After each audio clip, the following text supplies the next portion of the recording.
You do right.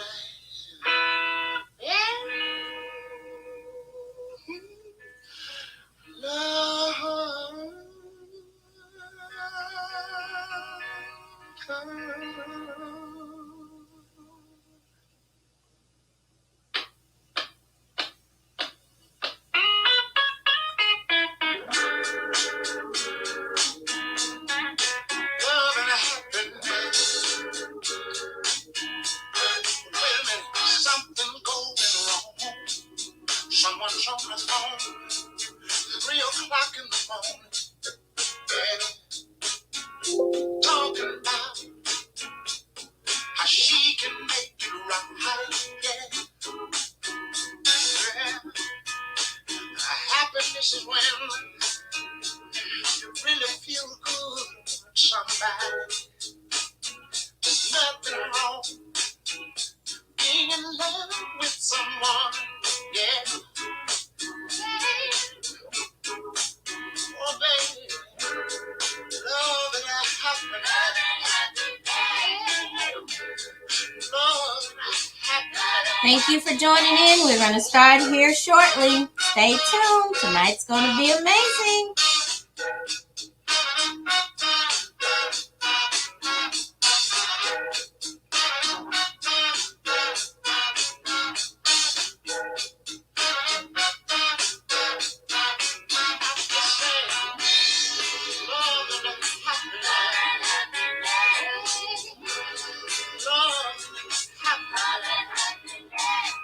Be good to me. I'll be good to you. We'll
you do wrong, make you do right.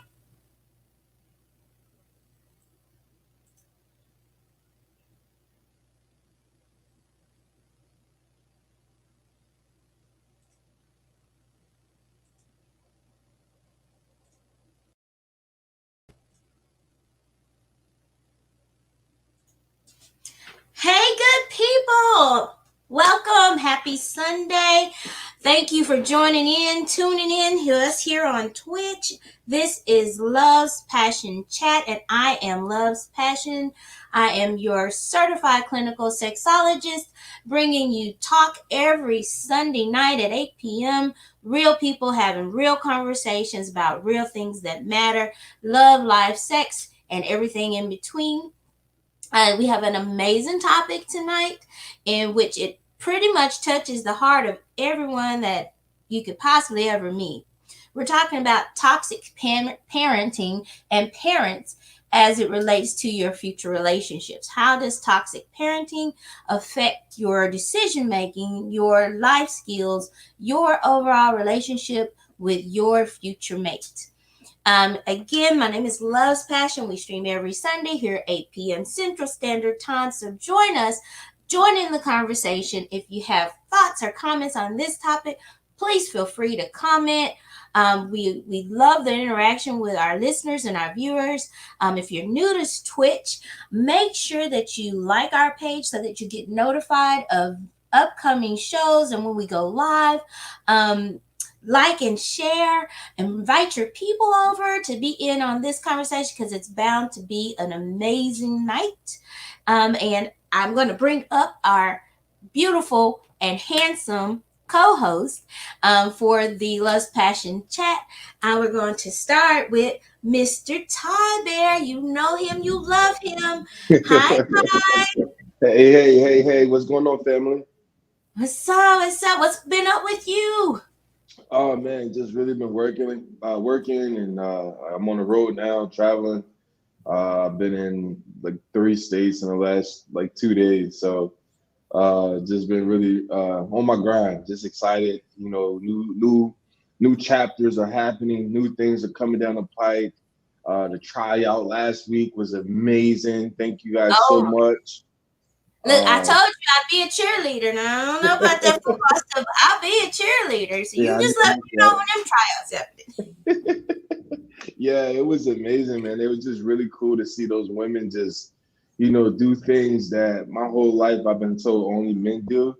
So it's Mm, just to be able to see them hold their own, do certain drills better than some men I've ever seen do drills, mm, real live football drills. I was just like really, I was mind blown. So, I'm excited to be a part of that, proud and honored to be a part of that.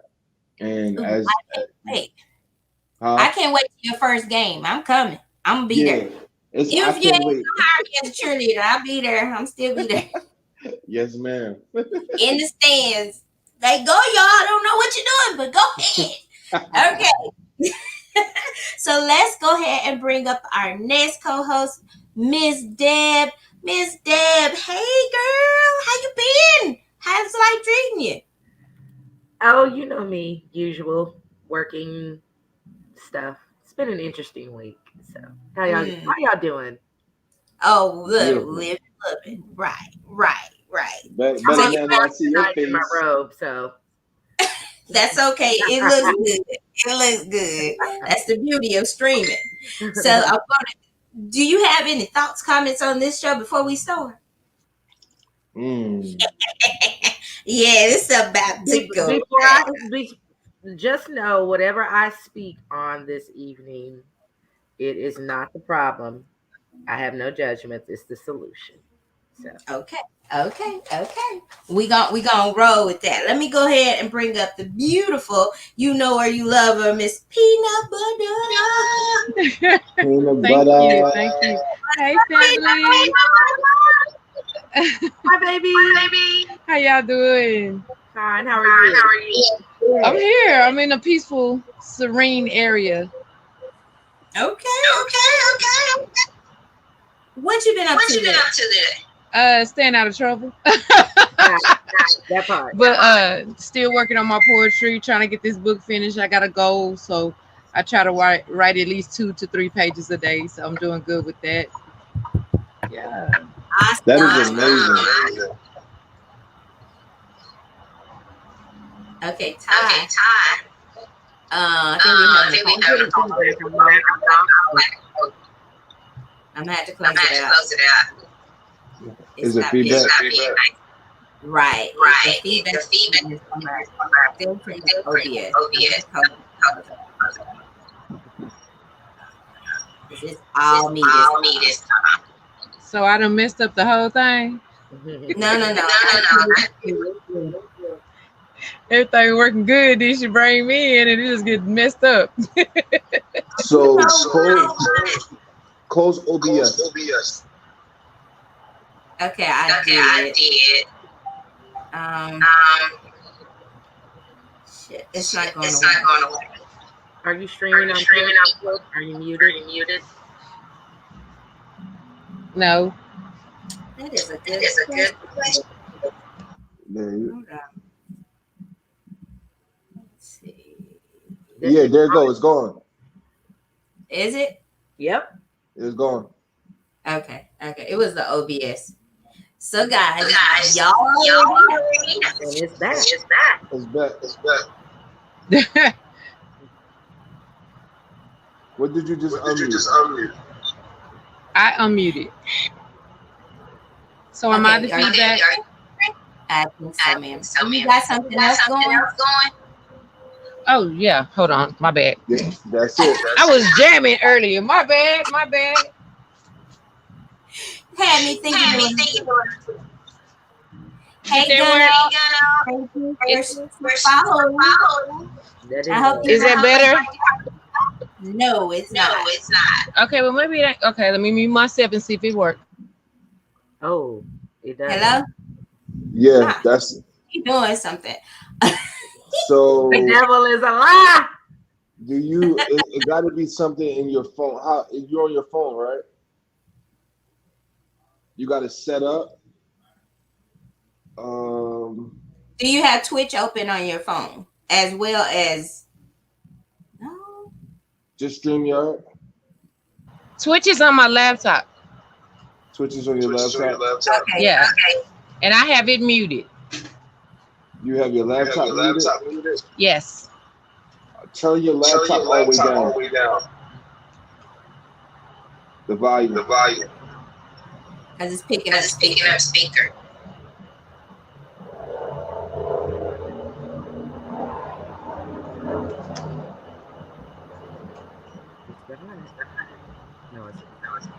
Okay, what about now?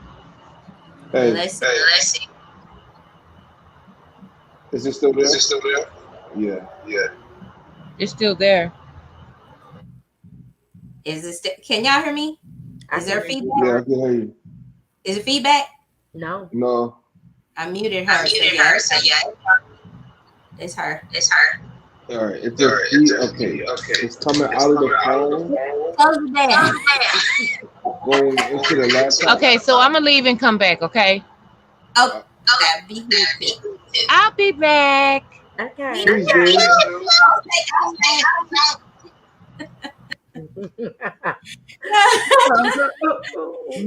it would not be a Sunday show without some technical difficulties, okay? Nothing will keep us from it.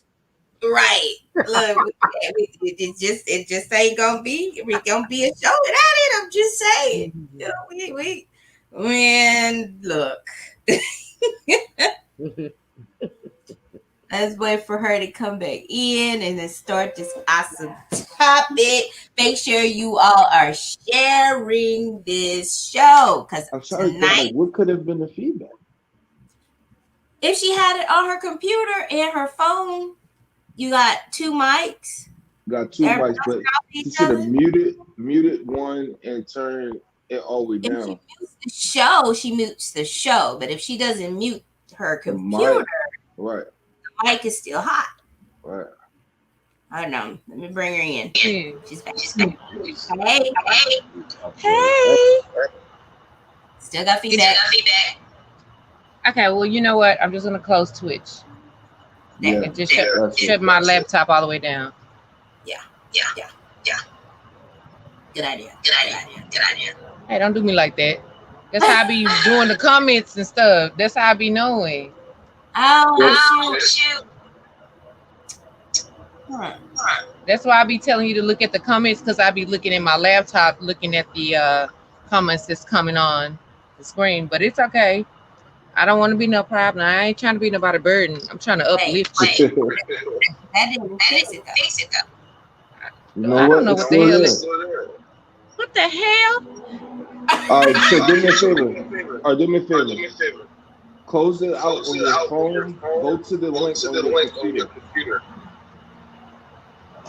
Yeah, that's what I'm doing.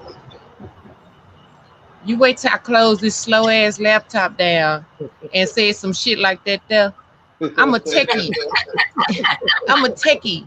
Now I gotta sit here and I don't got time for this shit. I'm trying to So- figure out how the phone is double feedback. That's crazy. I don't know how it's coming feedback. I ain't got shit else on. The speak even off. Right. Check And your I'm- phone. Your phone. You got Twitch open and StreamYard. Come again and say what? It could be running in the background. Right. It could be running in the background of your phone. Is that a bitch? Oh, I'm sorry. We live. You have it Okay, open. I'll be back. I'm gonna close. I'm gonna restart my whole damn phone. Fuck it. Okay. And Okay. Yeah, just close it. Yeah, and I'll see y'all in about 20 minutes when this slow ass phone come back up. I'm just playing. I'll see y'all in a minute. Okay, bye. All right, bye-bye. All right. So we're gonna wait. We're gonna go ahead and move forward with our topic and wait for Miss Butter come back in here because you know we gotta have our 4 slices of our pie so it Gotta tastes have right. All right. So Hey, tonight's topic is toxic parenting and how it affects your relationships. So I know I had some toxic parenting. And I know how it fed into my relationships. But I want to know what y'all got going on. So, Ty, Deb, anybody want to step up and start this conversation? You know, and when we're talking about toxic parenting, let me pause because there's certain levels of toxic parenting. You know, there's the physical, there's the mental, and then there is the emotional toxic parenting because there's different levels to this. It ain't just one size fit all. Every parent parents out of their dysfunction, so they try to do better than their parents did before them, but miss the things that their parents did give them, in which generates some level of toxic parenting. So we all are going to do it. I'm a parent and I'm not going to lie. I've done some damage to my children because I didn't know no better. Please forgive me, children. But let's talk. I want to talk tonight about how the things that we do that affect our children and their future relationships and the things that we've seen over our past in our upbringing, how we've seen that affected our relationships and with mates, with friends, with co-workers, just different things that you could pull that say, maybe it was my upbringing that made me lose my job. Just a thought. Yeah. What you think, Ty? I mean, so I definitely stayed in some relationships a lot longer than I should have. Because of, things that I've seen as a kid, the way I felt. People forget that, and when you're in a relationship, your children are in a relationship too. Right. You may not involve them in your relationship, so to speak, but they are in that relationship because the energies and the circumstances that come about while you're in that relationship affects the children. And they know that, hey, mommy is different. She wasn't this way before this relationship. Daddy's Mm-hmm. different. He wasn't this way before the relationship. So whether you're changing for the good or the bad, that those changes and effects that's taking place on you are also affecting the children.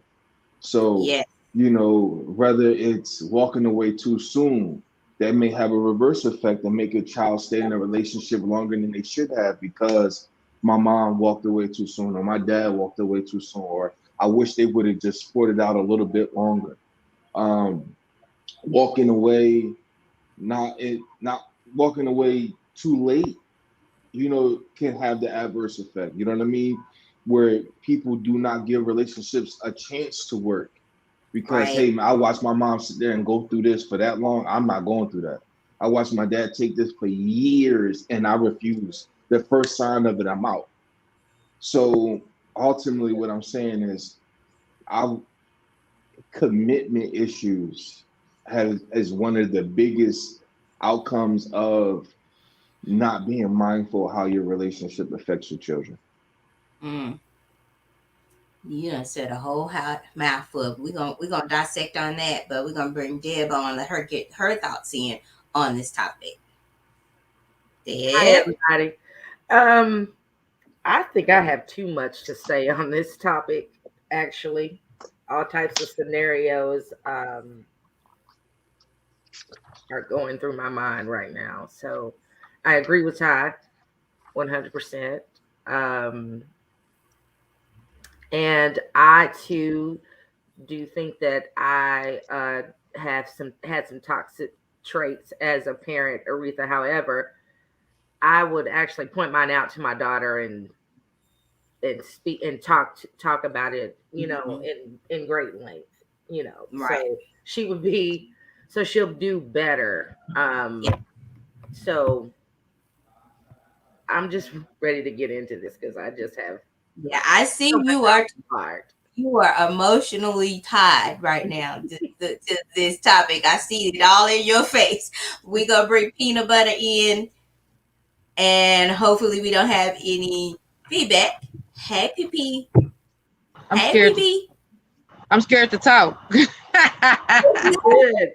That's it. That's it. Look, okay, you main stage. Hey, Look, fam. first of all, thank you. You look amazing. I know I tell you this all the time. Love you to death. You look amazing. So beautiful. Okay, you've been listening. What are your thoughts on this topic? Um. Whew, shit. Mhm. I got how many kids I got, so it was really tough. And it took me realizing what I was doing to them. I grew up in an era where you were really around your big mama more than you was your mama, right? That's where your quality time came from. So I got it kind of from all stands, having the religious parents. How was that toxic toward me? Hey, look at me now. Tell you something, a little bit, just a little bit. Yes. But it's when you're dealing with a big mama and the parents, and then some aunties and uncles. It's not just a parent; it's a guardian, right? Right. So we Right. got to hit all of that tonight. Right. It's Yes, our community. It's a community issue. yeah, Because you are parented, yes, by your parents. However, there are outside influences besides your parents. Like Butter said, you have your big mama, you have your big daddy, you have the dude around the corner, you have the good auntie that was mommy auntie. There are different people that put in things into your life that affect your upbringing, affects and shapes your thoughts and your thought processes, and there's really no protection from it other than loving your children. You cannot make a perfect child, just like there's no perfect parent. Now, we are not going to be here, parent bashing, because we'd have to start with ourselves. And I will be the first one to admit I was not a perfect parent, but damn it, I tried my best. Right. Okay. So and even in knowing that, I know now, seeing that my children are grown and gone, that there were some things that I missed, trying to fulfill the things that I did not want them to miss. There were other things that I did not give to them. Then there was the factor of girl and boy, and they are raised differently, because I do see a difference in the way that I raise my children, and realizing that there was deficits in how I raised my children, my girl versus my boy, etc., etc. You know what I'm saying? So let's go ahead and let's go ahead and dig deep into this. Deb, how has the parenting you received from your elders affected your life and your upbringing and your thought processes with relationships, in regards to relationships? I think when I became a mother, I decided that there were some things that my mother was really great at, and then she apparently obviously had some flaws as well. And so I tried to take the good things that my mother taught me and raised my daughter, my own way. But I was just very open and honest because of my childhood, because I've dealt with emotional abuse, physical abuse, sexual abuse, everything. So I just tried to, be very open and honest, when I was raising my daughter. However, like Ty said earlier, I stayed some places too long. And I really had to sit down with my child, because as much as I tried to shield her from some things, and let me first say that whoever I'm speaking on tonight, the truth is not bashing. So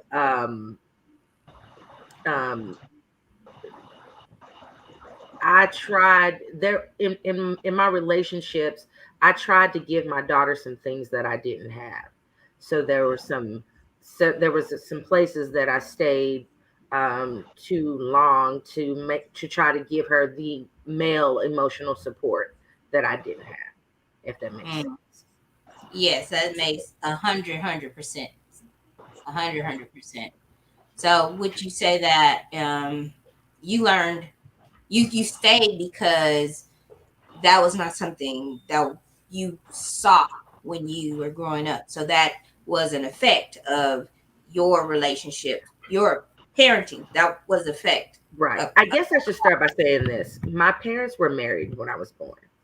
My parents divorced when I was very young. Like, I don't even remember the divorce. So I was the little girl that I love my dad. Love my dad. And he would sometimes say he was coming and not show. And I would cry. And I would cry for him. Or if I got mad at my mom, I would cry for him.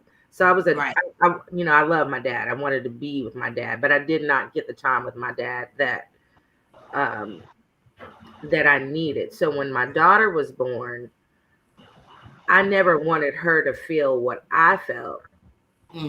So I tried to stay. I tried to give her what I did not have, as far as emotional. And that was the emotional support of my father. Right. So you were giving to your child, even though you weren't receiving what you needed in that relationship. Right. All right, Ty Bear, you're up too. Same question. What type of things do you think that you took from your upbringing, your parenting, that you see today, that has affected how you date, your relationships with people, things of that sort?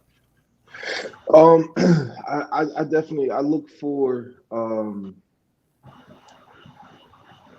it's so many factors that go into that, because I really look like, okay, so my upbringing as a child was it was hot and cold. It was hot and cold. Either it was really, really, really good, or it was, to me, really, really, really bad. You know what I mean? There was like it was no in the middle. Like, either my mom and my dad was getting along, and it seemed like they were like it seemed like they should have been married. They need to stop playing and just get in a relationship and be together and stop playing, or they were at odds. And as a kid, you don't know who's making it, you don't know who's making it hard, who's making it easy. All you know is Dad said he was supposed to come and he didn't come. Right. And I'm sitting on the step waiting for Dad to come, he don't come. But as you get older and I start dealing with things as a father, I realized that could have easily went through some of these situations I went through as a father. Hey, I'm coming to get the kids. I told them I'm coming, but then you call me and say, don't come.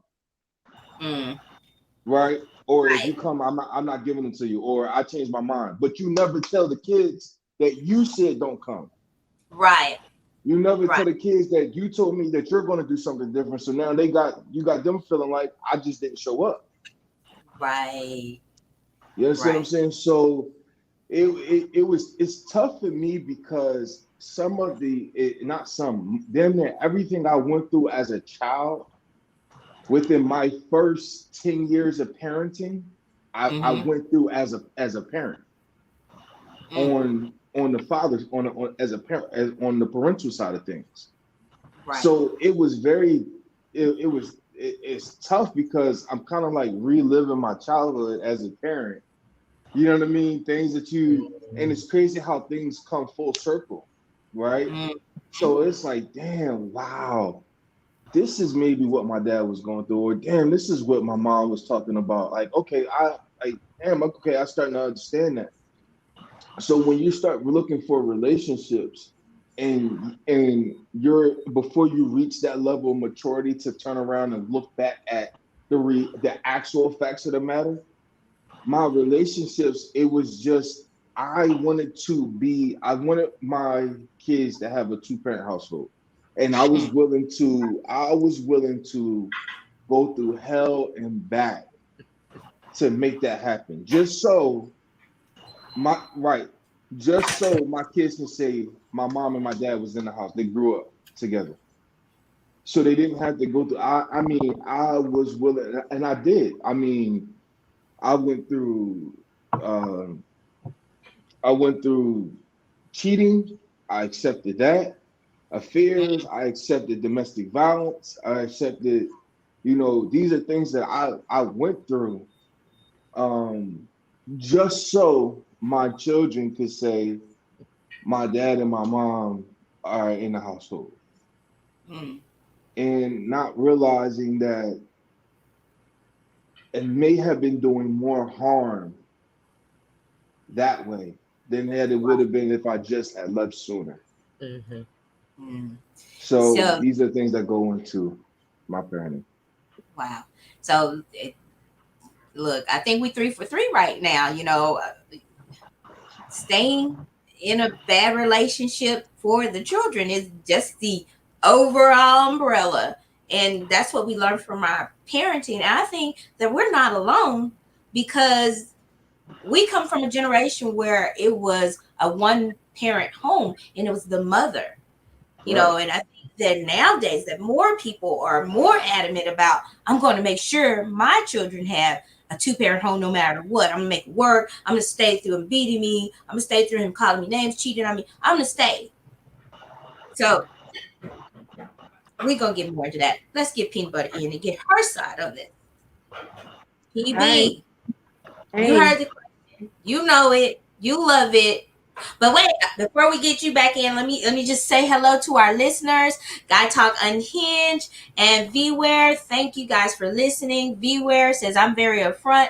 I'm an older parent. I grew up in a time where it was said, keep your dress down and your drawers up. I heard all of that because I know that saying very, very well. And we talked about that saying too. Okay. And she says, I teach my daughter the real shit. Sex is not nasty. Kudos. We believe that same thing here, and we believe in sex power. Sex is power, and sex is in education go hand in hand. All right, back to you, PB and Jelly. Mine was ain't nothing open after 12 but 7-Eleven. That means keep your legs closed. Ain't nothing open after 2 a.m. but legs. That's the 70. thing. That's it. Okay, back to this toxic parenting. And I have to speak on a little bit of what Deb said when she said, I grabbed the good from my mom and tried to fill in what was missing. You know what I'm saying? With my kids, I did that. Right. And for some people it works, for some people it doesn't, right? For Right. me, it worked because, me and my kids are on a friend level, but they also know I don't play either. I knew where to put that line. But it came from growing up in the church. I was literally, my mom went in labor with me at church. So they were there, but they weren't there. That makes sense. Yes. So they were there. I had a mom and a dad, even though he was my stepfather. I had them both, but they were missing. So it's like they showed affection when it was benefiting them in some type of manner. Ooh. I love till this day. I will take care of them till they die. But I had to learn what type of relationship I had to build with them, and I didn't want that for my kids. I didn't want that for the kids, so I had to switch it up on them and see what. Let's start early with this and go further. Ooh, okay. So this is going to be a very, very heavy and hard, close to the heart topic, and we're gonna try to keep it super duper light. So we ain't all on here. I got my tissue ready. I ain't no light subject, baby. Ain't nothing light about this. So, Not a damn thing. I just can't be looking at Deb because she be always quick to cry and stuff. But we're gonna try to keep this light. We want to inspire thought, as well as just make you take a look at yourself and recognize some things within yourself that has affected yourself in your life. Again, if it's your first time watching on Twitch, thank you guys for coming in. You can join in the conversation. If you're on Facebook, if you're on YouTube, you can also join in on the conversation. Our co-host will not be able to see the comments you make on Facebook or YouTube, so I'll make sure they get those. But if you're here on Twitch, make sure you like, share, and follow this page. Subscribe to this page so that you get notifications when we come on. You do not want to miss our topics because they are bound to be very life-changing. Okay? Tune in. Just jump in the conversation. We'll put you in. If you have questions, comments, please feel free to go ahead and comment. Go ahead and make your question. We love our interaction with our listeners. Without you, there's no us. And without us, there's no you. So we come here every Sunday, 8 p.m. Central Time. Thank you guys for listening in. And we're going to go ahead and continue with our topic today, which is toxic parenting and how it affects your relationships. Okay. So at the beginning, I did say that there are different types of parenting that turn into be toxic to our future relationships. The things that we learn from our parents, whether it's good or bad. If you had even the best parenting, that could also turn into a toxic trait because you feel you've learned that, hey, it's okay to depend on dad and give all trust at the drop of the dime because you've learned love from a man. That every man is not able to fill those shoes. So you don't know the guidelines on how to corral it and how to not give 100% from Jump Street, unless you have dad like Ty and he gonna tell you, baby, pull it back. Right.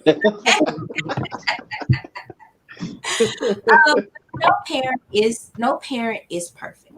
Parenting is a job that is not for the light of heart. We all have parents. Some of us are parents, or some of us are trying to become parents. At any rate, it is not a job that you should take on lightly, and a lot of times it is taken on lightly and without the severe, thought process that it needs to have for you to raise a functional, human being. Because within parenting, I don't know about y'all, but you know, with my children, it was every day a question of, am I doing this right? You know, well, maybe I could have done it better. We don't have all of the answers. You know, we And are let me say children. this. Let me say this real quick. Just because you're a dad does not make you a father. And just because you're a mom does not make you a mother. So Well, you know, I just want to say that because sometimes so many people throw this, you know, I'm grown, I got kids. That does not make it, just because you are a dad does not make you a father. That goes You know, same that- for the woman. Yeah. Same Right. thing. Just because you're a mom does not make you a mother. yes. Those words have definitions, and with those definitions becomes the responsibility to uphold and fulfill those terms that's in that definition. And if you do not fulfill your obligations, it does not give you the right to claim that title. It does not give you the right to walk around as if you are such, because you're not. I agree. Wholeheartedly. Mhm. I mean, as the church say, amen. It is Sunday. Amen. Man. And Pastor has spoken. Yeah, put These your are- Cash App in the comments.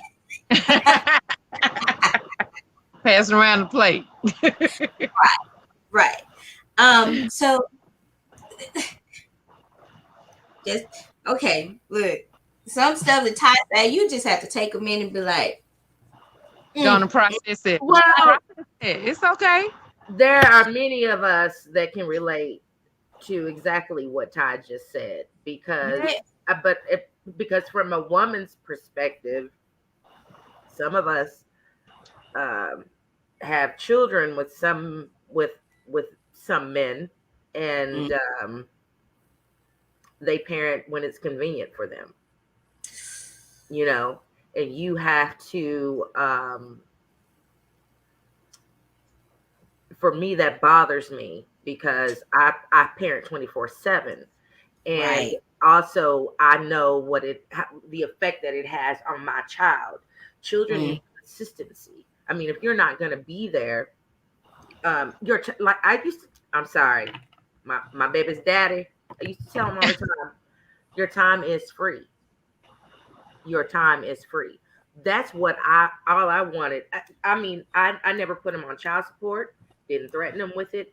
I just wanted him to be available for our daughter. I told him, give her the game.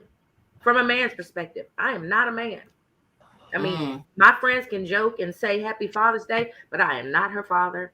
I'm never going to be her father. I can't speak to her, relate to her on anything from a man's perspective. I'm her mother. I'm a woman. Facts.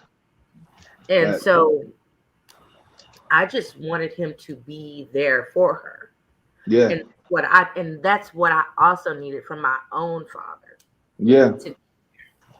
And that's very important. Like you just said something that's very important. And this is for, and I see this more with women being a single parent, that hey, I don't need his dad. I don't need, I'll teach them both. I'm mommy and daddy.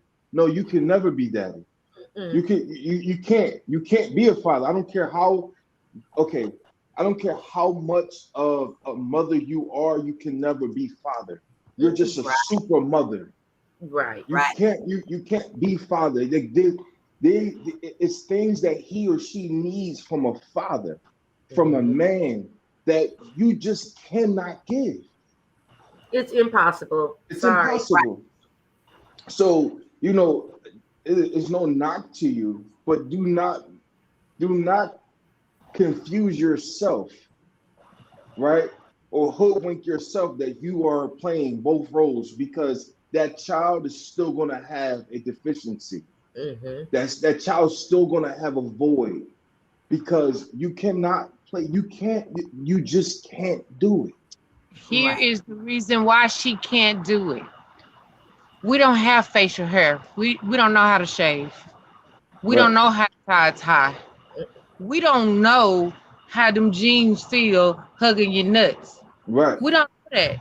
we don't know Right. the thought That's what I'm processes saying. We can't. of a man. It's just there's so many levels of why as a woman you cannot We can't teach them how to work with a wet dream. We can't do that. It's not the same. It's It's not the same.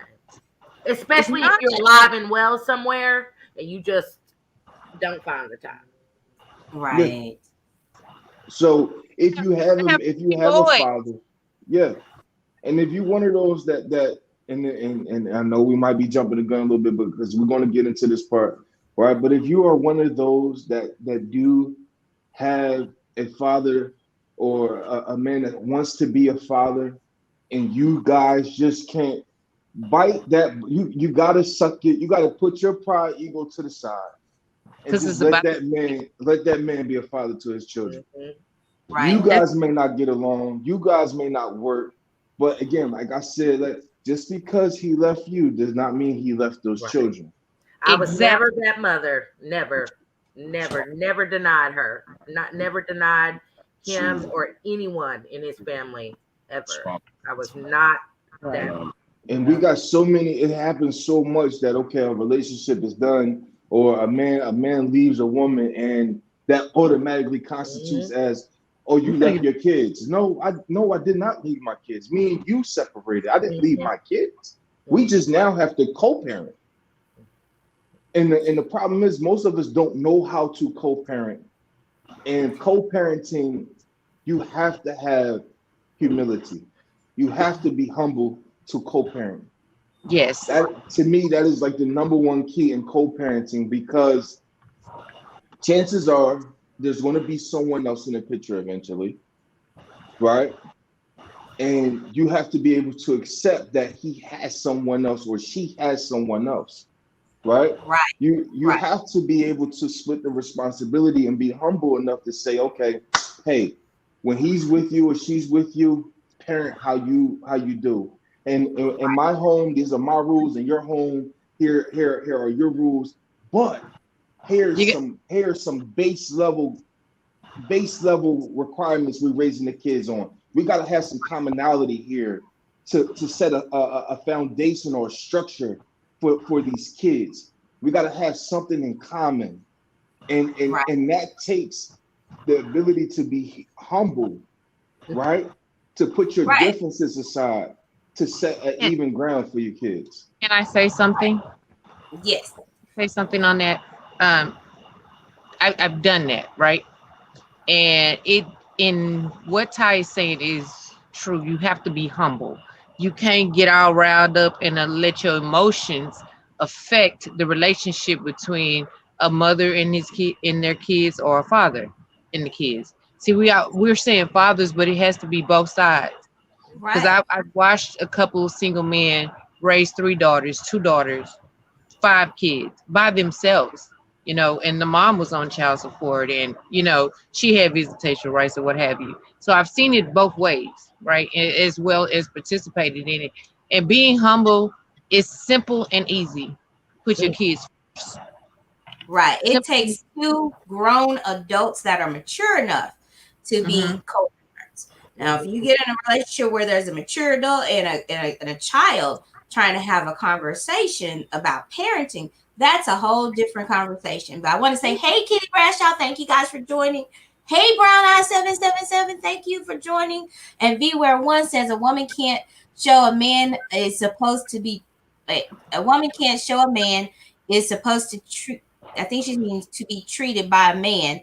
This is such a big topic. Girls need their fathers, and sons need their fathers as well. But sons also need their mothers, because there is this dynamic that happens between a mother and a father that feeds into a child's relationship and their upbringing, and helps them to develop good relationship with girls. Because I know so many women that are like, oh no, I don't have a whole lot of girlfriends.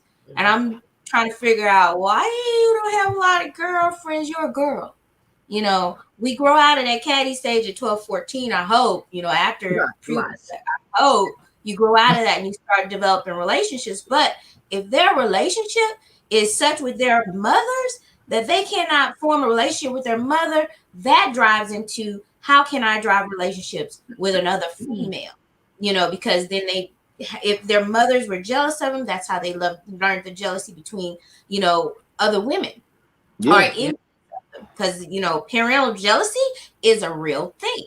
that's a Um, serious. Oh my God, that's a serious thing. I dealt with that. Like she was jealous of my daughter in the right, relationship me and my daughter had.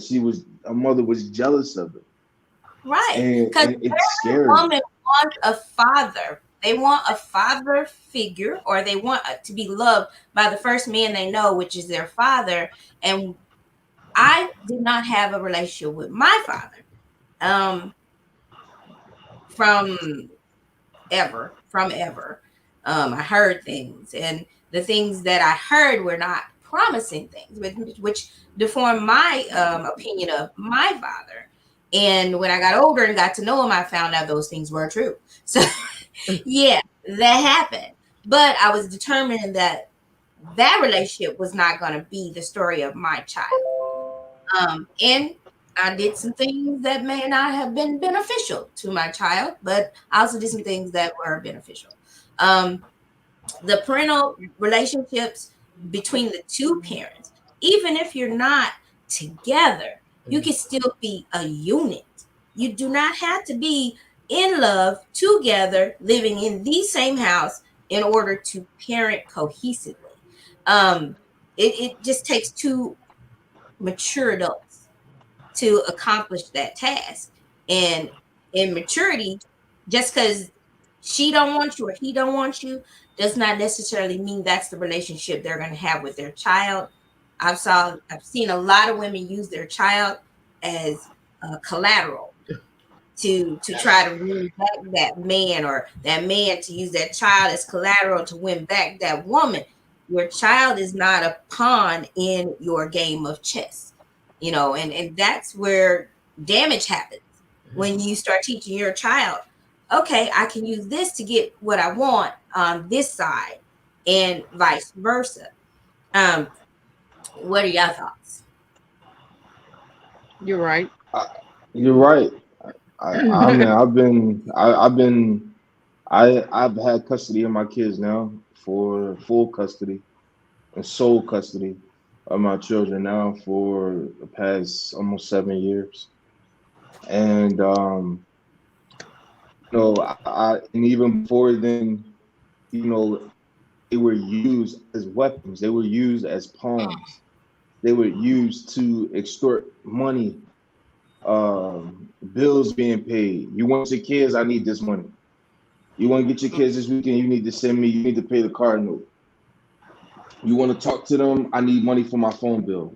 Like, you are an adult. That's not my responsibility. You know what I mean? So, I when Peanut Butter talks about, hey, this is a mother conversation too. It's not just the men. I speak firsthand on that because I'm living it now. I'm living it at this very moment, and I see the turmoil that my daughter goes through because she longs for that relationship with her biological mother. Hmm. And So, it doesn't matter who's in place. She still wants that. She still yearns that. right, But here's that jealousy. Mom don't. Mom can't. Mom is stuck in her world, right, right? She still wants to go out and do what she wants to do and be who she wants to be and however she wants to do that. But she cannot tolerate or stomach the relationship me and my daughter has. right. And it's It, been like that since my daughter's been young. and it sounds like, one parent was ready to be a parent and the other was still trying to figure it out. And Mhm. that's, a big issue because, again, a lot of children are not planned, and they are accidental, occurrences, or, intentional occurrences, how you look at it. However, you're not prepared to be a whole parent and embrace what that means. When you become a parent, your life is no longer your own, It's whether you're over. male or female. ain't gonna say it's over now. It is over. It's not your own. It's over. Yeah, it's over. Yeah. And I'm okay with it. It's not just yours anymore. Right. Here's the thing. I'm I okay told with my it being kids, over. hey, when grandbabies get here, you don't get no gifts no more. That's how I go on to the grandbaby now. That's when she Right. for real. Listen, my dad used to say, my dad used to say, I can't be a Santa Claus to a Santa Claus. Right? I like So, that. yeah. So, but when I say it's, I'm one of those parents. All right, I am okay with putting everything I got going on to the side for my kids. It is no longer about me. It's no longer about me. I could be deathly afraid of snakes, right? But if a snake is in front of my son or my daughter, I'm jumping on it. Right. It's And not it don't about me. stop when they get grown, Ty. I'm telling you that now. It does It don't not stop stop. when they get grown. It don't. I'm telling you. All I'm right, gonna tell you pick up. why. Shay, when they come from your lap, they move to your heart. Right. Tell So you let it's me easier ask y'all. said than done. Let me ask you something. So, what traits, like just in general traits, have you seen that you've noticed that I got that from my parent, my mother, my father, that thought process that was not your original thought process, and you realize, that may be something that, I need to rework through. I'll tell you, mine is what goes on in this house stays in this house. That one is detrimental to the upbringing of your child, because we want to have our mistakes not, blowed out into the world. However, it breeds a sense of not trusting and not being able to be open with other people in general, because it's, well, whatever happens to me, and I don't need to tell anybody. Whatever goes on in my life, I don't need to share that. It's not important to share or comment. My thought process is altered by just that one statement that I got from my upbringing. What goes on in this house stays in this house. And this house could be, a verb for a lot of different things. What goes on with you, stay with you. You don't tell, Don't tell. And I know that was one that I did see in my upbringing, that I was like, share, because that's how you make connections. It's okay to share who you are, what you've gone through, and what you're living, your life experiences. It's okay to share that. It's not a secret. What things did y'all just really noticed in parenting? You can comment too. Do as I say and not as I do.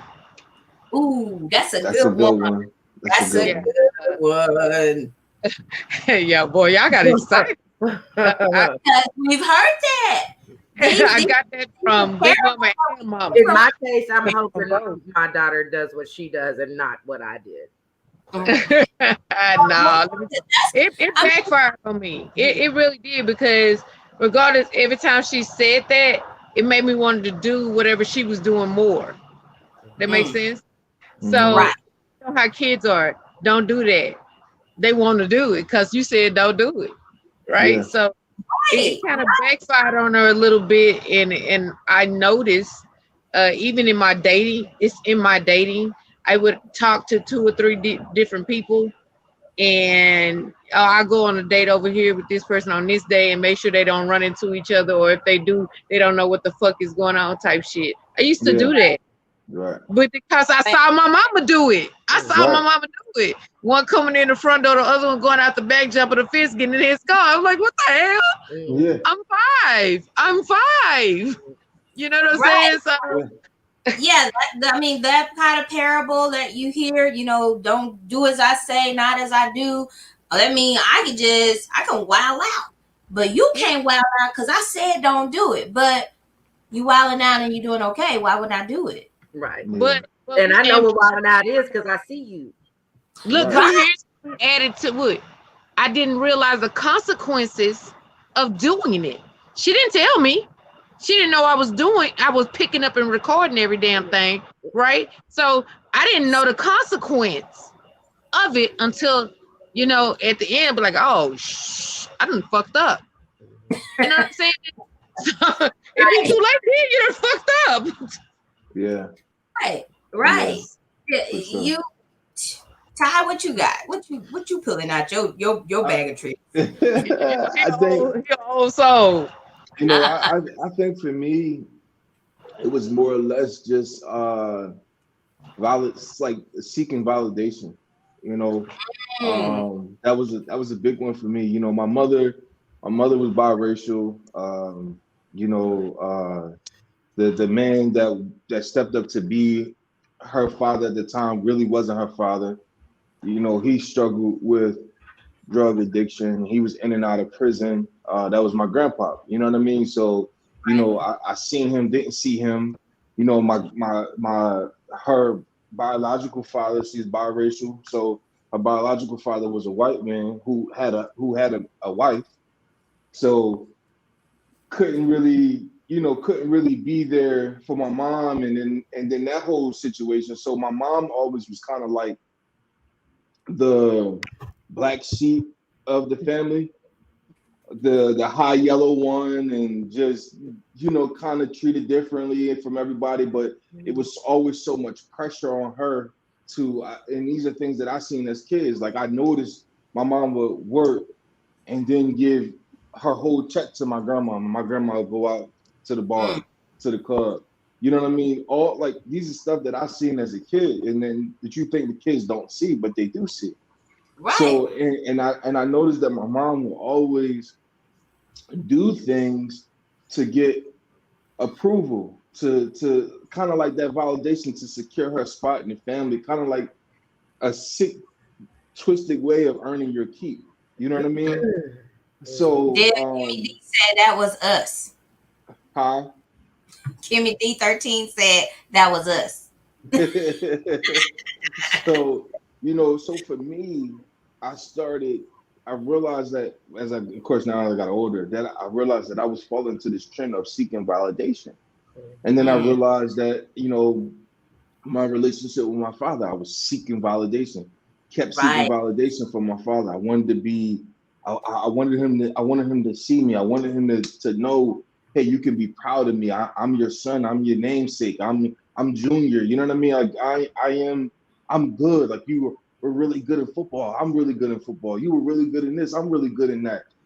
So I felt I had got this crazy triangle of seeking validation because it was a learned behavior and it was a learned trait, to where it's crazy how I see my kids now constantly seeking validation. My son wants me to say, son, you did a great job.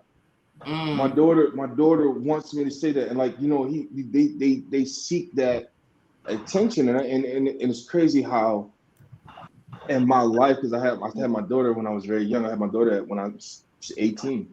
So they see you do these things, and they see you pick up these traits, and as I'm getting older, and I'm still getting older, and I'm still realizing how much validation meant to me. And it's because of the things that I've seen as a child, or the situations that I will put in as a child.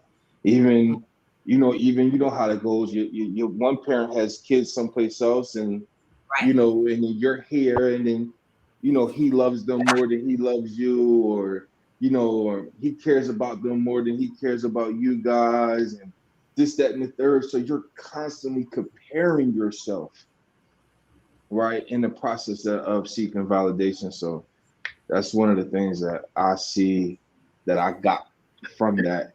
And now my kids are doing it. So I'm trying very hard to, hey, you don't need validation. You got to know that you're good enough.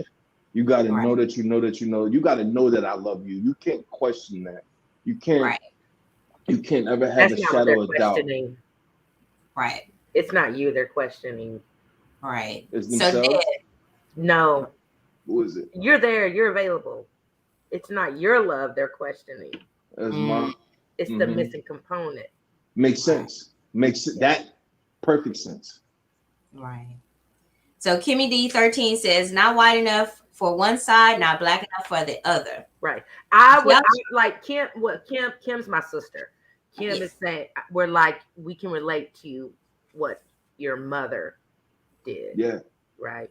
Yeah. Because my mom is white, my dad is black, and but I can honestly say that my mama didn't give a damn. She really didn't. However, when you're biracial and you walk into one family, one race, and you don't really feel accepted, but then you go to your other people's house and you don't really feel accepted there either, it's like you do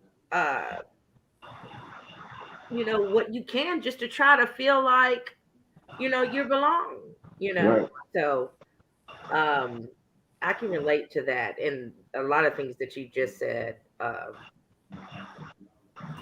in so many ways. But what I would say that I took from my mom, like I said, my parents divorced when I was a little girl, so I never remember being in the same household as my father. I do, however, remember being in the household with my sister's father, and he was very abusive, physically abusive, and that's what I remember toward me, toward my mother. Just it was crazy. But my mother was like very loving and nurturing to her man.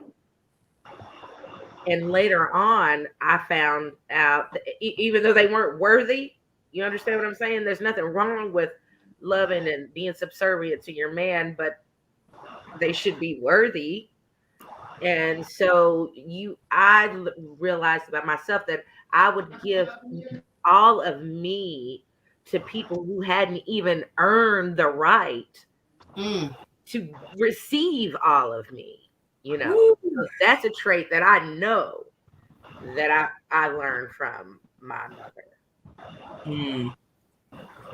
So I asked this question of the of our listeners.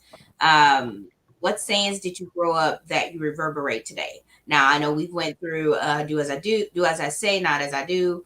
What goes on in this house stays in this house. What other things do you guys remember that was just a stereotypical typical thing that was just unknown? This is what you were told. Children should be seen and not heard. For me, that was a big one. I want to speak on what you said about don't speak on what's going on in my house, right? Right. What going on in this house? Because I think a lot of us have heard that, and I want to just ask a question because a lot of times when we say those words, it's because what do you do when someone is saying those very words, but what's going on in your house is something toxic? Right. And what do you do when you know that your family knows that this toxic behavior is going on, but they're still protecting the toxic behavior? Because concerned about how their family is going to be seen, how the name is going to look. You think about it, we're older, so the generation before us, their name is all they had, right? So they when things are going on, that's the elephant in the room. It's so many elephants that was in my family room before my grandmother passed away. It was elephants everywhere, right? And it makes family togetherness impossible, right? So they're worried about the Create name toxic patterns because when you keep sweeping stuff under the rug, Yeah. and that's one of the traits that because my mom said that to me all the time. What goes on in my house, stay in my house. And if you did say something, you liable to lose your life for real, for real. Like my mom put a gun on me. So that being said, it was about the night. For me, it was more of what the church had to say. Because I'm a PK, right? So for them, it was more what the church had to say, how would they look, because my stepfather was the head of the deacon board. My mom's the pulpit usher. You know what I'm saying? That's a special job, an armor bearer, so to speak. You know what I'm saying? So they were more worried about how the church would look at them than about what was going on with us. You know, which I didn't bring that over. You shouldn't have. I didn't bring that over. If I broke up with someone that was in my kid's life, I told them the truth. Listen, mama couldn't be with him no more because I did this. If I did it, I would admit that I did it. Right. If he did it, I would tell them that he did it. I wouldn't go into details. I would give them a summary because kids need to know why this person left their life. That was never talked about. If my mama broke up with somebody, I just didn't see the motherfucker no more. But they didn't leave And I you know alone. that was my sister's dad. You know what I'm saying? Like Todd said I'm earlier. confused because he just bought me like a shitload of school clothes and took me to my first day of school. So what happened to him? 2 months later, I don't see him. So and that makes the kids think, okay, people disappear. Yeah, they have attachment issues. They have commitment issues. You gotta. We have to be, especially if it's someone outside of that child's parent. You have to be mindful that this person that you're going to bring into this child's life is going to be here. It's going to be here. If you're bringing someone outside of that child's parent into their life, chances are they already have a disattachment issue because mommy or daddy is not here already. And that's why if I brought someone new into my life, we had to talk for like 6 months before you even knew that my children existed. Purpose being, when you met my children, it was going to be on an off day. I want my the true opinion of my kids. They were younger, so they see things we can't at the time, right? Right. So I tested the theory. The first guy, when he left, they was like, "Mama, he ain't, nah, mama. Who is that, mama? Is you talking to him?" They're asking me questions because they getting a bad vibe from this guy. Right. But children are very instinctual. Even after that, I tested the theory by even after that, I stayed with him another week just to see if I could see what my kids saw. And everything that my kids told me he was doing. And I was so blinded by new guy, excited to meet my kids, I didn't see it. Well, right? See, and that's where that comes into, like, one of the sayings that I remember was, "Hey, you're not old enough to have an opinion." Yeah, oh God. Ooh, you see, now you done said a whole mouthful, because when you tell your children they do not have an opinion on things that are going on in their family, that within itself is damaging. It's damaging their self-worth, their self, let me see, I'm about to start rambling. We finna do a commercial. You just triggered me. Commercial. So yeah, I mean, it is very important that a child has a say, not even necessarily a say, just listen to their thoughts and concerns on things. Yeah. That one hits home because my mom, she moved from Oklahoma to Dallas, and I was told that I was remember, so my grandmother and my mom was talking about it, and I remember expressing some concern because I was scared. I'd never been out of Oklahoma. As well, I'd been out of Oklahoma. I've been just Denver, and I lived in Denver. Then I was moved to Oklahoma when I came back from Denver. So I was used to, a certain crowd. I ain't gonna say why, but so I was afraid, and my fear never was addressed, and that led me to being basically an introvert extrovert. When I came to Dallas, because I was still fearful, and nobody ever discussed my fear with me. So I mean, I'm not saying make life altering decisions with your child and bring them in on every term of it, but oh my God, let the children speak. Because if you help them and validate that they have a voice in something. You know what else goes with that? Stability. Stop moving these damn kids around so damn much. Stop. I've been triggering 9 different elementary schools and 3 high schools. 9 elementary schools and 3 high schools. I was not able to make friends. I was not able to just learn about society, life. I wasn't able to, because for us it was just church home school. Mm-hmm. I didn't have anywhere to put my roots. Right. I don't like doing a lot of moving. Right. Since I had my kids, I can say I moved maybe 4 times. Mm-hmm. Maybe 4 times. Okay. But I gave them enough time, right, to make friends, to learn about social activities, to be social. Mm-hmm. Kids can't do that if you study moving them. Yeah. Right. Stability. Connection. Yeah. This is kind of killing me a little bit, because like I can relate to each and every one of you guys on some level, because Peanut Butter, I raised my daughter in this one small little bitty house on the south side. I lived there 14 years because all we did was move when I was a kid. And yes, and I can take you to the house where I grew up. I can take you on a citywide tour. And I realized.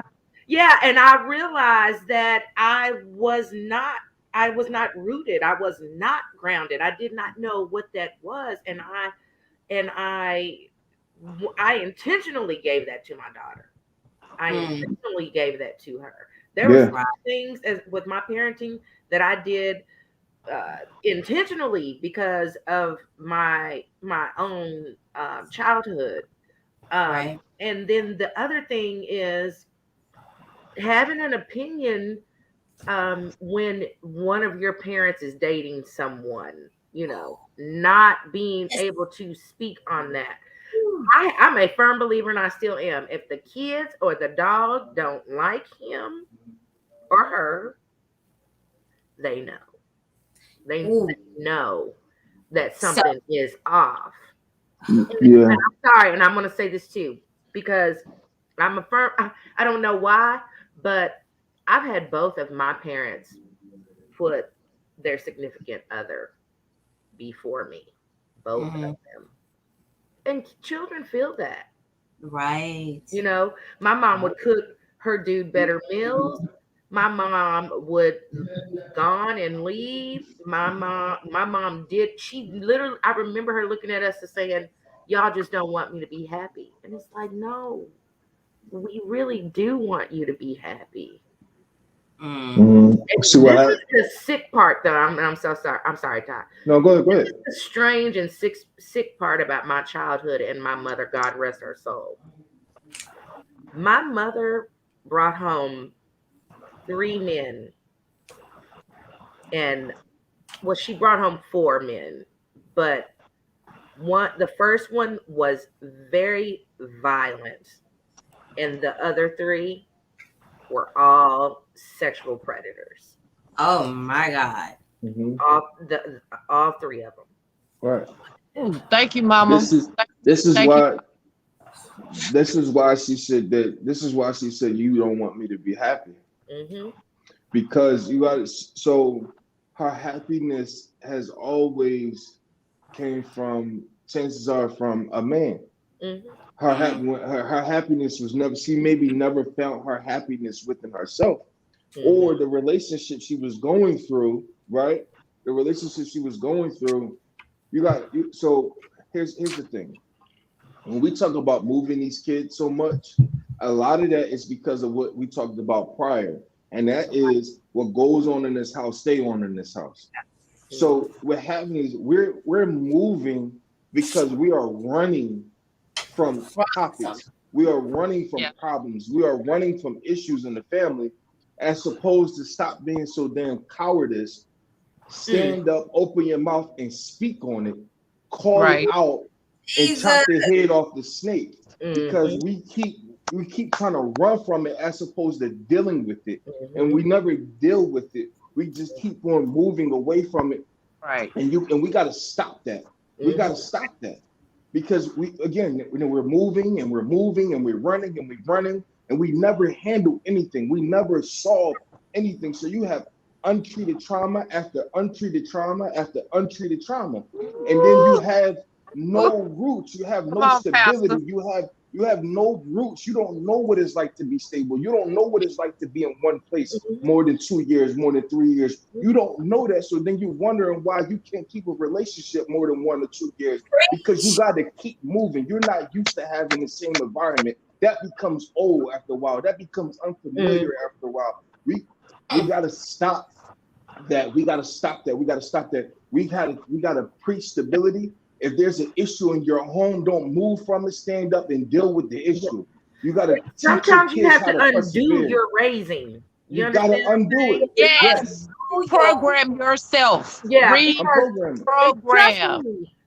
Trust me, as small as it might be to some people, the fact that I did live in that little bit small house for 14 years. I've lived in my current house for 8 years. The fact that I was able to see some things in my life and actually do something else, I mean, I can't really even I just know there's a God somewhere, because I certainly was not taught those things.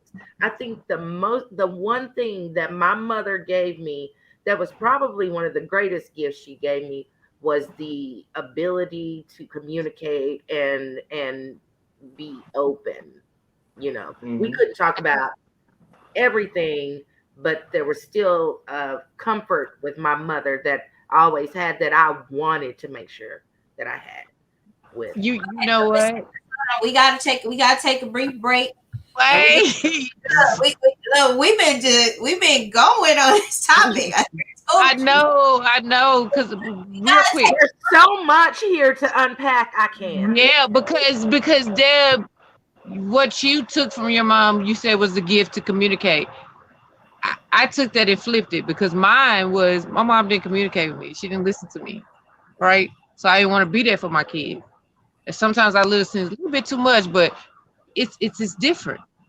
And I started from little bitty all the way up, and it works. It's okay to flip it, y'all. It's okay. Okay, now we can go to commercial. Go ahead. I'm sorry. Thank you. To take a break. So we're going to take a break, and we're going to have a brief commercial, give ourselves some time to repack ourselves up together, pull ourselves together, and then we're going to come back and we're going to talk about the effects of toxic parenting. Thank you guys for listening. Please remember to subscribe, to like, to share, and join us here at Love's Passion Chat every Sunday, 8 p.m. Central Standard Time. Thank you. We'll be right back with you. Don't go nowhere.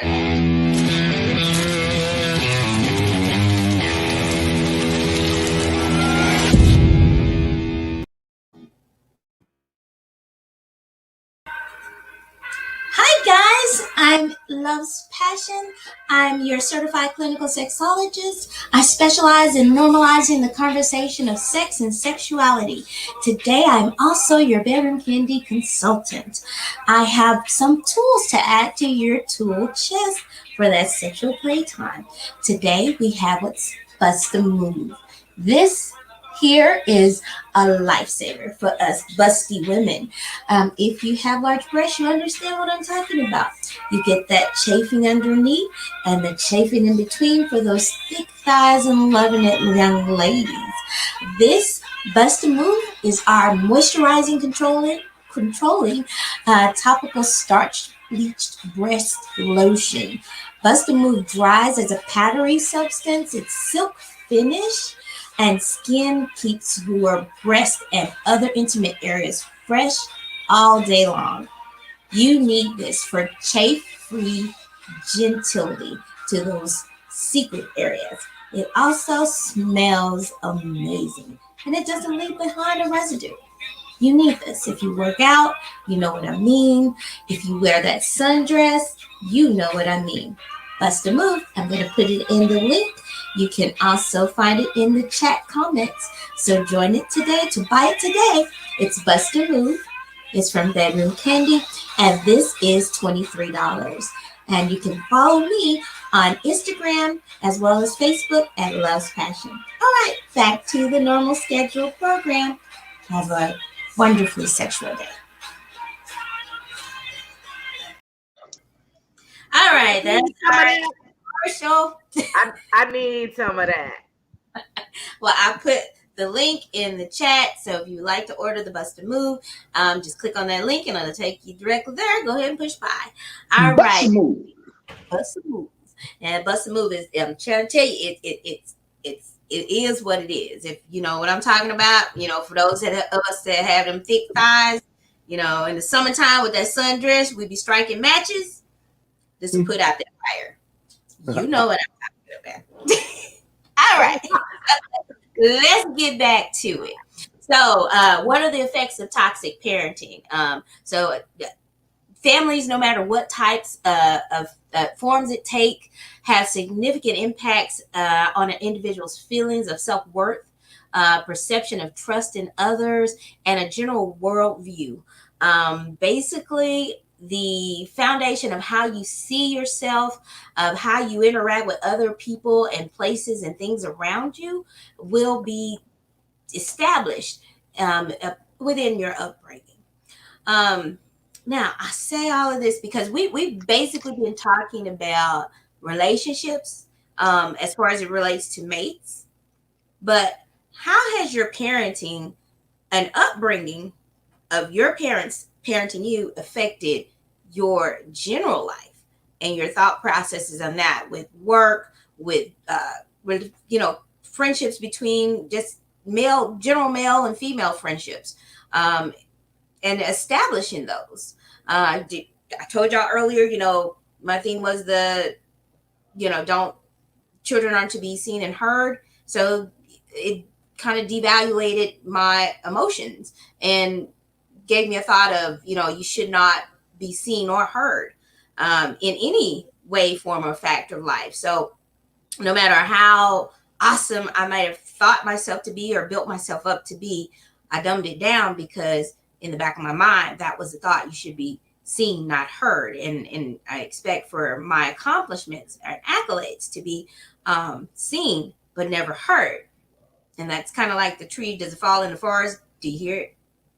But what type of things did y'all have that has affected your adult life, just in general, outside of the relationships? I can't do no 9 to 5, man. Did you say you can't do a 9 to 5? No, sirree, can't do it.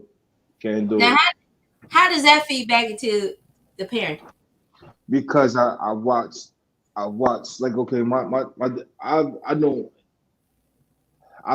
I've never seen my dad have a 9 to 5 job. He's always been an entrepreneur, always been real estate, primarily real estate and any other things. And I've always seen him, when he came to pick us up, he came in a brand new Cadillac EXT. He came, hey son, hand me a bag of money and say, count this. You know what I mean? So this is how certain those traits of how I grew up and how I seen my my superhero, my role model. I looked up, like people thought me and my dad was brothers. Like we looked just alike. You know, we look just alike. So, and I always looked up to him. You know what I mean? Wanted to be just like him. You know, Right. so to see him never have someone tell him when he can go to the bathroom, Oh, right? that That's how that part. That's that how I am, and also, you know, and that's just how I am. I will, if I'm going to die, I'm gonna die on my shield. mm, So I've always been a person that I will find a way to make money. I will find a way to create income, create a source of income. I just can't. I just a 9 to 5 to me, it suffocates me. It takes mm, away my creativity, my ability to feel like I am my own man. mm. So and like I said, a lot of that is from what I've seen, how I was raised. Get it, got to go get it for yourself. Got to go get it. Yeah. Wow. You say how it affect us relationship wise. Not relationship. Just Just well, relationships, but outside of a romantic relationship, things that you see that has affected you within your parenting that you bring over to platonic relationships. People that you meet on the street, you know. being friendly regardless of. My mom, I love my baby. No matter how people treated her, she would give you her last.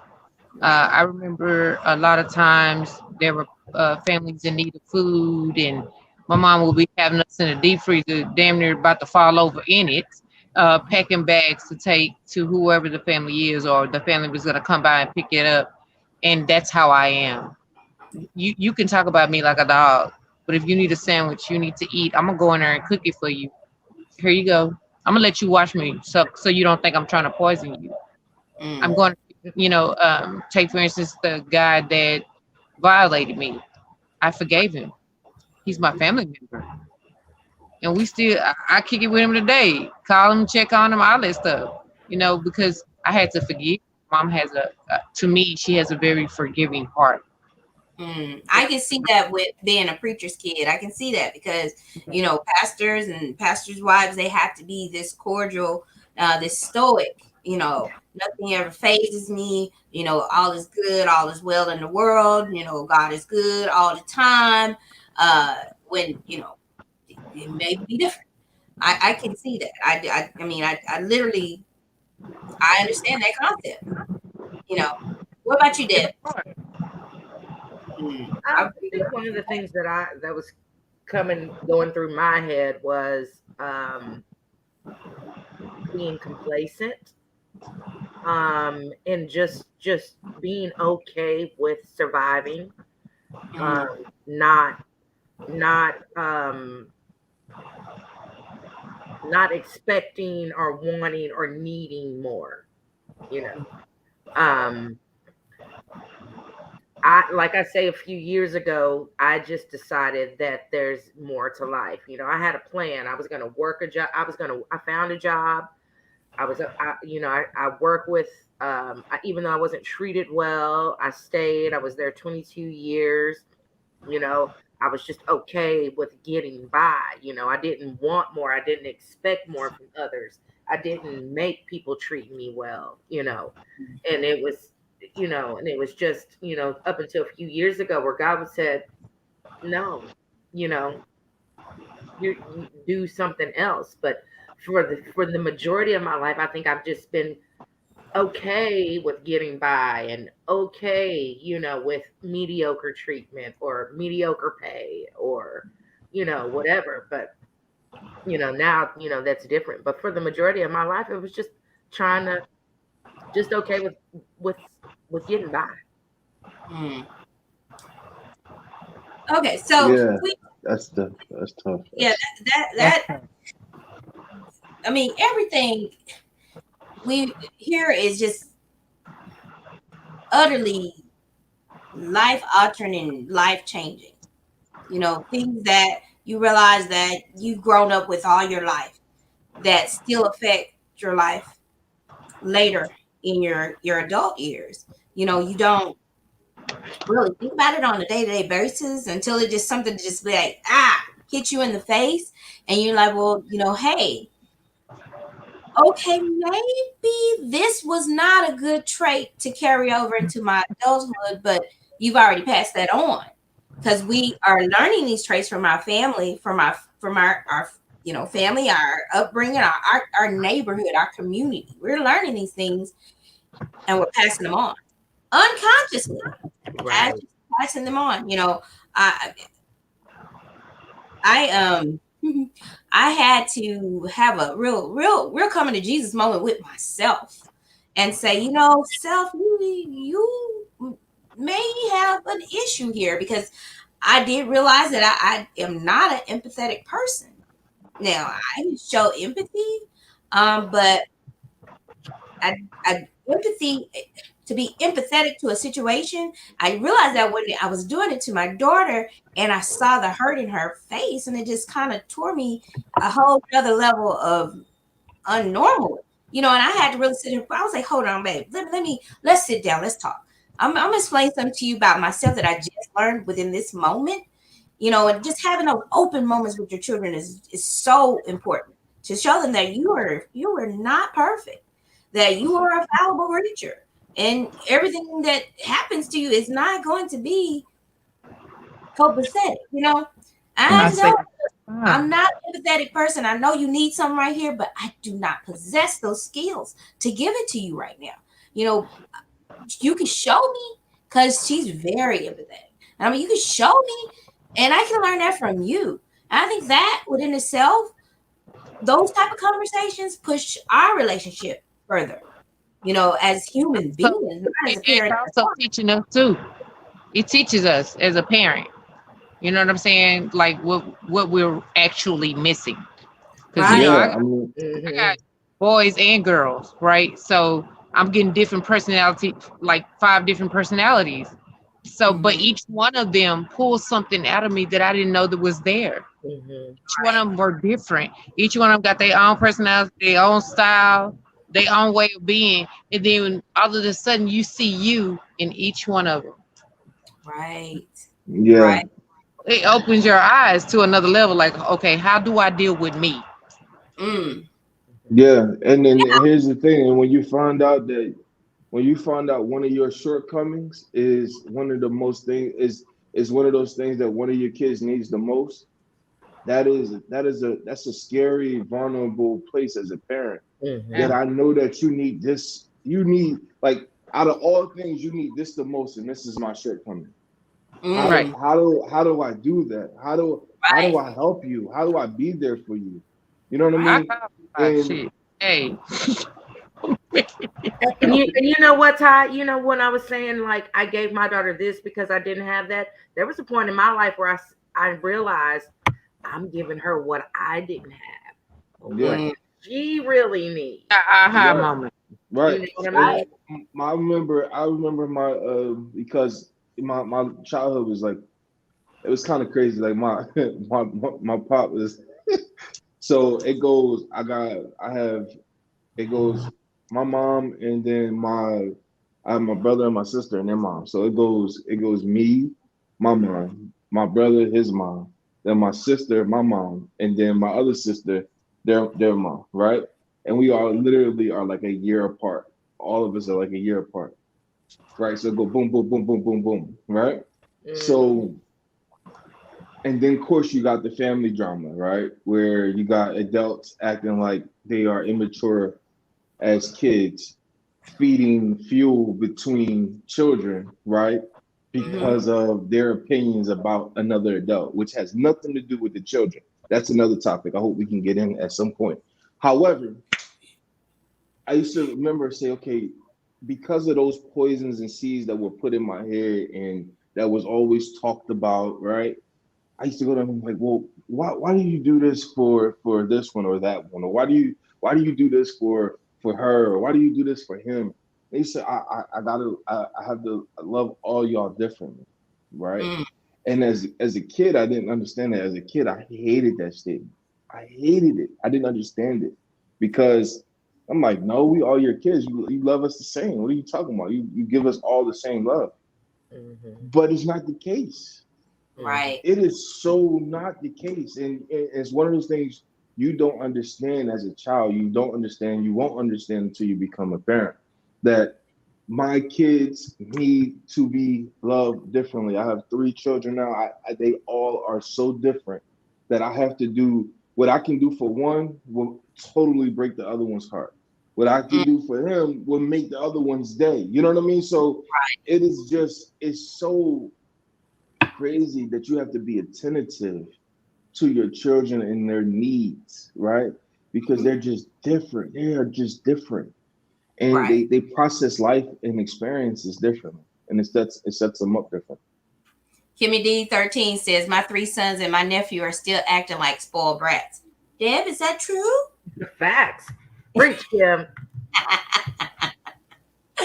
Oh, Jesus. So, look, we parent out of our dysfunction. And we try to do the best that we can as parents. Sometimes it's a hit. Sometimes it's a miss. But my question is also, we're going to push it a little bit further. How do you deal with a toxic parent that is still in your life? I call her once a week. So yes, setting boundaries is important. Important as an adult, so that you are no longer further toxicitized. Hold on.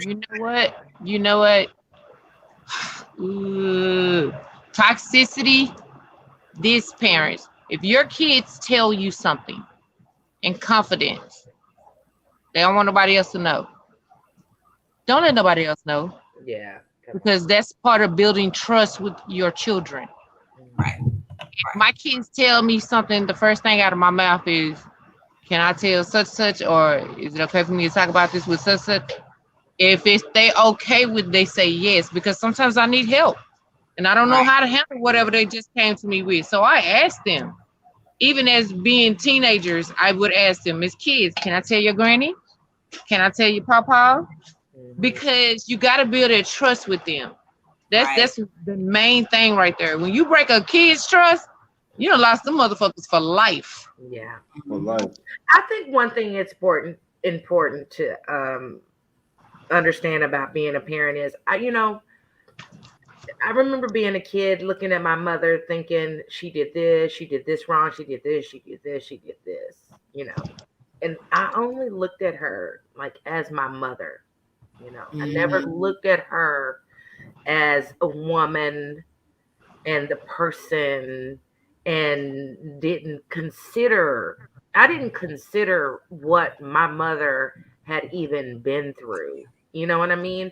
And I think some of us just are out here, trying to do the best that we can with the tools that we've been given, But I think it's important to not be so tough on our parents if they were horrible, because when you're in the child's seat, sometimes you remain there. But as parents, we gotta open up as parents, and you're absolutely right. We do. But what I'm saying is, when you're in the child's seat, sometimes that's where you remain. Because there's certain parts of aspects of my life as a mother, as a woman, as a person, that I'm just not going to share with my daughter because she's my child. Right. Okay. So, okay, good topic. But okay. But if what you've been through in your life, right, is causing you to fall short in your parenting in certain areas, right? Mm-hmm. Is it not advantageous to talk to your child and say, hey, listen, here's some things I've been through in my life, right? Right now, I've done that. But like my mother never sat me down and said, Deb, my father sexually abused me when I was a little girl. And this is Why why not? I am this way. I don't know. I don't. But My mom is gone, but she wouldn't that have made never sense? sat down and not once did she say those words to us. We found out when my mother was very ill. We found out. Remember, that's one of those elephants in the room. Now, my daughter knows about me. But that Um, determines that determines your relationship. If your Right. mother has said that to you sooner, you would have understood your mother more, right? You have to, you are so. You have to understand that when I found that out about my mother, the time I light bulbs went wasted on. being angry. The time I wasted being angry. Oh, yes, yes. You I mean, understand what I'm instead saying? of So understanding and she's empathetic right. toward my Right. own mother. You know what? Everybody is saying the same thing because when we're children, we look at our parents as gods and they can do no wrong. Everything they say is right. Right. But Mhm. for a parent to reveal themselves as human, as just another person in this world, I'm responsible for you, but I cannot be responsible for you for life. So I have to raise you to be an adult, and to be an open parent with your child is very difficult because of our upbringing. I know my upbringing, it was the child should be seen, not heard. And that kind of was the upbringing that I had. I didn't have a relationship with my mother. I did not have that we're talking every day about everything, anything that's under the stars and under the moon. We did not have friendly conversations. It was mother and daughter, and the two did not meet in no terms, in no way or fashion. I know that a lot of people are growing up with the same dialect. Yeah. And Guy Talk says, Ty, you are assuming Deb's mother had the tools to talk about her trauma. okay, okay, I got the tools, right? I got that. That maybe she don't have the tools to present it the right way or therapeutically the right way. Got it. I understand that. But at The some truth was point, real ugly. right? That's what I'm saying. At some point, we just have to be truthful. The truth is going to be ugly. The truth may hurt, but the truth shall set you free, right? And at some point, we have to set our children free of these generational curses Woo, that they hallelujah. are victim to without any of their doing. That's why I tell my daughter everything. Let the church say. So some of our Amen. children, are damned from the very beginning because we're not truthful. They're damned from the very beginning because of what you've been not allow you to set them up for success. Mhm. So in order for because you won't or will not or don't know how to sit your child down and actually get on the same a same understanding about life and how life can throw you curveballs and why daddy is the way he is or why mommy is the way she is. Your child will grow and you'll be telling them something, but they don't understand why you're saying it because they don't understand you. Right. It's very important in the upbringing of the child for that communication to exist between a parent and a child. Those whys are things happening. They don't need to be privy to 100% of everything, but enough for them to understand that they are an important piece of the family dynamic and that they are an important piece of your life as a human being first, and then a parent second. Because I think that we all look at parenting as a first step. But in parenting, you need to establish a trust and a dialect with your child that sets them free from boundaries of coming to you about anything as their parent. So I think that's the perfect. Go ahead. Good. I think that we've been brought up to parent first and never say you need to. I've heard you're not supposed to be your child's friend, but if I'm not going to be their first friend, who is? Who is? Who But a lot of is? times we put the food on the table and we put the clothes on the back, and we forget about the emotional support that our That children need. That Yeah. part. They And, probably need Wait. that more. They need that more than the clothes for sure. exactly. Damn. And listen, For we sure. have got Talk Unhinged in the chat, and I'm sure she'll speak to it, as well as putting the food on the table, the clothes on their back, and taking them to Little League, and all of the things that we're going to put them into. Put them into therapy.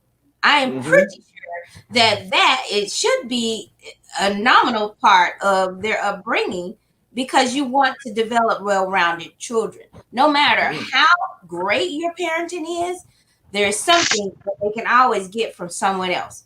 I say therapy is just like our community. We no longer have communities. We no longer have big mamas. So it's great to have a licensed professional to talk to my children, to make sure that they're getting that advice that they would get from their big mama or whatever, and develop them into a nominal human being. Some of y'all's big mamas. Mamas, stop getting mad when the teacher comes and tells you something is wrong with your kids. Stop getting mad, because I'm telling you, my daughter was in pre-K, and the teacher was nervous to come and tell me that she needed speech therapy. I'm like, okay, where do I sign? But she was terrified. Like, we got to stop reacting horrible to that. Get the baby help. Oh, that's So listen, Kimmy D says, but what if the child is the one that is toxic towards the parent? Oh, Now I'm just gonna put it out there. They learn that toxic behavior yeah. somewhere. From somebody. They learned it from somewhere. Right. So if your child is toxic towards you, you might want to start at the source. Look at the source. Yeah. And if the source you can't see it, seek help. Look at the source. Look at the environment. It is it's a learned behavior from somewhere. And let me say this too. The trauma or the reason, well, I'm gonna say trauma, whatever that is, why that child is acting the way they're acting, it may have not been something the child went through since it's been out of the womb. It could have been something you went through while the child was in the womb. Oh, right? While you were pregnant with the child. Because you go through things in your pregnancy. Okay, that Kimmy is my sister, and Kimmy is actually referring to a sibling of ours that is very toxic toward my father. Now, I think for us, it's a little hard to, because see, she's like you said, there's two sets of us. Kim, she got to set that boundary. Yeah, she got to set the boundary from my parents' marriage. We have two sisters that came from another relationship that my father had. Now, they had more time with him than we did. Okay. But when I tell you this heifer is disrespectful, she is disrespectful.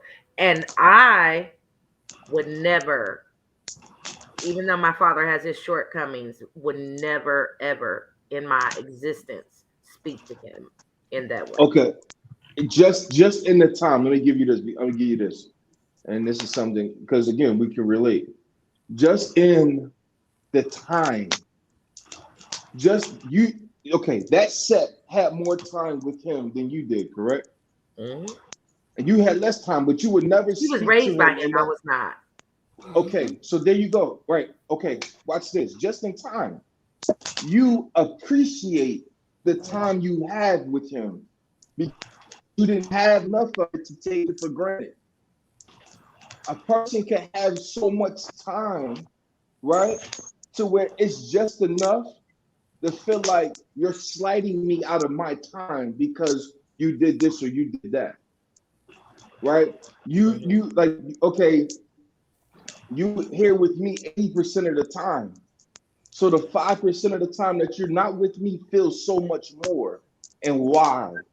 Why do I have to share it? Why do I have this? Or why is this? Or why is that? But when you only got 5% of the time, right?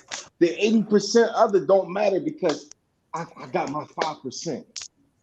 I will never disrespect my 5% of the time, right? Yeah, I And guess it just probably goes back to what I was saying earlier about being okay with his little funky 5%. exactly, there you go.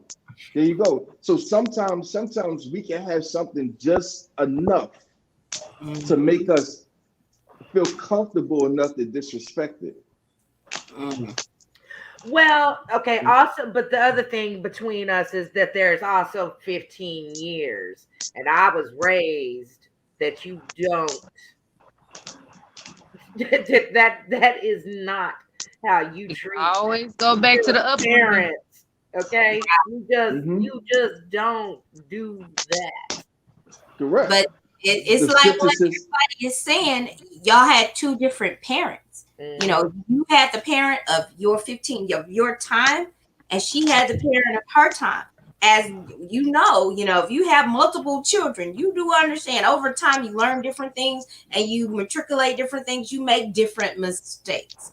And she may be taking for granted the time that she did have, and that's what's feeding into where her disrespect is coming from. Or it may be something totally different and unrelated. That's You a know, whole show. it, you, it, it's so many different variables that could go into that. Even in the retrospect of thinking that if you spent majority of the time with him, maybe that's who you would have grown into because that's what he put into you, or that's what he allowed. Right. Right. But see, I go to Well, I've that with learned over time that sometimes rejection is protection. So and I'm okay with that. Correct. I'm okay with that that. My comes little later sister, on in life, right? me and my little sister are like 50, almost 15, maybe 20 years apart. I want to say, but she had her whole lifetime with my dad, my biological father. I really didn't know. I didn't know him, right? Mhm. So, but because I'm the oldest, they put in my hand, if he has if he crashes, can we bring him back? I didn't want that pressure because I would have said, well, it's brain cancer. He already leaving us, do what y'all gotta do. But I know she wouldn't have wanted that. So right now it's a level of respect, and it's hard to build that level of respect when they're keeping that sister away from another sister. Mhm. Now I have to learn him and her because I don't know Mhm. her. It's Yeah. hard. That's why when you co-parenting, one thing my ex-husband told me that I stuck by, he said, we will never split the kids up. Never. Never split them up. He said, you have them. I know you're going to do a good job raising them. I said, I'm going to try. I told him, if you cannot get the kids, if you don't have transportation, I would take them to him. I would even give them the food stamp card. Hey, get some groceries so y'all can eat. Because I didn't want them to not have that time. I didn't want Yeah. that. Because Yeah. it made a difference. It made a big difference in my children's life. Because I didn't know my dad.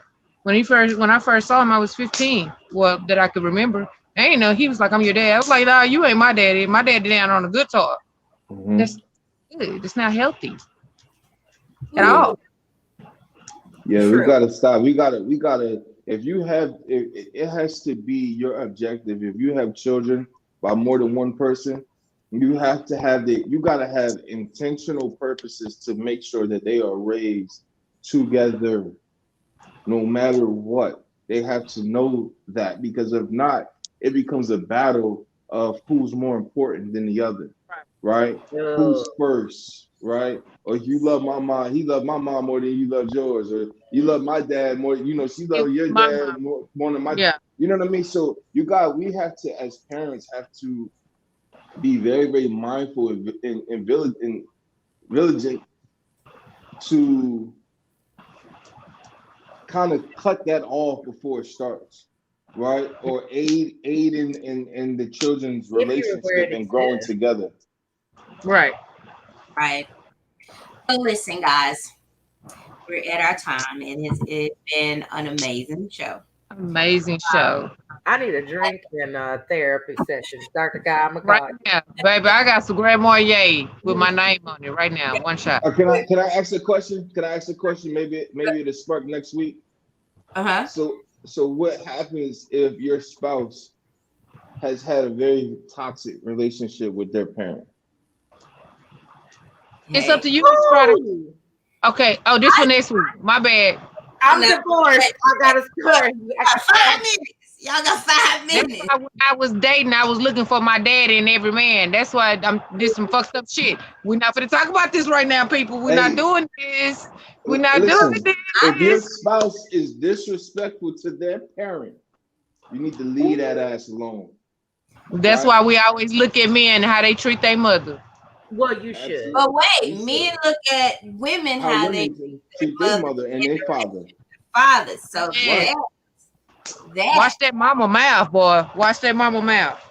Hey, listen, if they can't, if the scripture says honor thy mother and father for your days to be longer, right? Mhm. That is the only commandment that directly threaten your life.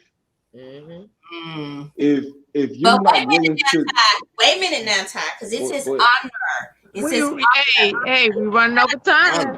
Just honor. saying, it did not say inject them into your life. It said No, honor them, and Mhm. by honoring them, there is a difference in No, having to absolutely. deal with them on a day-to-day basis. Yeah. Now, So is disrespect not so okay? So honor thy mother and father, right? It didn't give you specifications on when to and when not to. It said honor, period. Doesn't matter. The fact that God chose them to make them your parent, to use them as the vicegerents to bring you into existence, right? Is enough to give them honor over anything, right? So I say if a person is not willing enough, right? If a person is not willing enough to do what's necessary, to lifting their lives, right? How do you expect them to do what's necessary to make sure the life of the relationship is first? now I'm gonna say How this. you gonna say that now, Ty? Maybe That's a You whole ain't show. shit, Ty. You ain't shit. we gonna have to have this whole conversation offline and back online because you don't open up a whole new hill of beans, sir. Love you, Whole Kim. new hill of Oh, beans. no. Every time.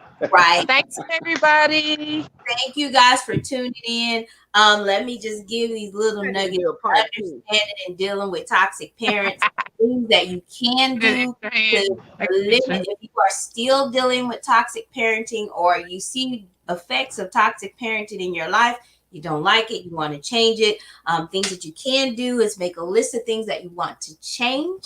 Write it right next to it. Each behavior, the way you would like to behave and how you would like to feel instead of how you behave and feel now. Prioritize that list if you want. And then choosing the behavior to start with first. It is a baby step. Just take one baby step in the right direction will lead you down another path. Last but not least, but practice your desired behavior. Put it in place of one you want to change. Our children mimic what they see. Let's be the change you want to be, and they'll see the change that they need to make. It's been a great show. This is Love's Passion. Tune in every Sunday night, 8 p.m. Central Standard Time here on Twitch. You can follow me on Love's Passion, LUVS Passion, on Facebook as well as Instagram and here on Twitch.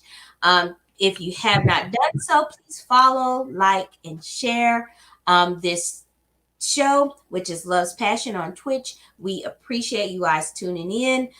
This is Ty Bear, Peanut Butter, and Miss Deb. We love and appreciate you guys for tuning in on a weekly basis, and we absolutely love our conversations with you guys. Feel free to come back. Thank you for following. If you follow now, if you've been following, thank you for following. Remember us. We love you. Peace out.